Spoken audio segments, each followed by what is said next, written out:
All right, welcome back. The test we're going to be performing today is copper. So we're looking for any dissolved copper that is in the water. We're going to be using Taylor Technologies test kit today. Here's the test card. The nice thing about Taylor Technologies is they color code their tests and label them really well. So I'm going to use this graduated cylinder here to measure, and copper reagent number 1 and number 2. The other thing that we're going to need for this test, this is another one that is a color comparator.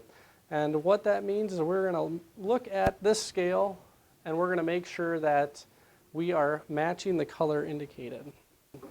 The other thing we're going to be using is a stopwatch. In this test we need to wait 5 minutes for the reaction to take place, and this is a good way to do that.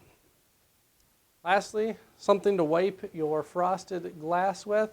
I'm going to use a tissue to wipe that clear. So with that, I'm going to begin and start by filling my water sample to 11.5 milliliters, making sure the bottom of the water bubble essentially is at the line. All right, now that I got that there, the next step for me is going to be adding copper reagent number 1. I'm going to add 0.5 milliliters using this pipette. It's measured on the pipette itself, or the eyedropper. I'm going to add that into the vial here and swirl that to mix. So now that we have put in reagent number 1, I am going to take reagent number 2, add 0.5 milliliters.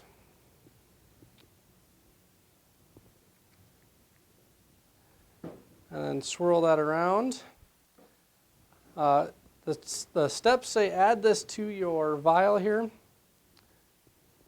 and then wait 5 minutes. So I filled it to the line, put the cap back on, shake that, start my timer, and wait for 5 minutes. All right, welcome back. We have reached 5 minutes. So with that, I'm going to add this to my vial here, all the way up to the 5 milliliter mark.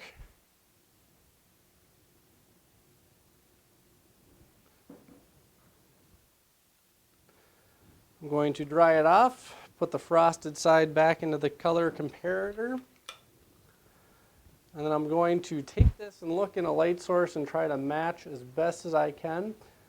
There's not much blue color to this sample, I would say this is less than 0.2 ppm, which is the bottom level for parts per million. So with that, we can't measure any further this method, but that's what I am going to record in my notebook.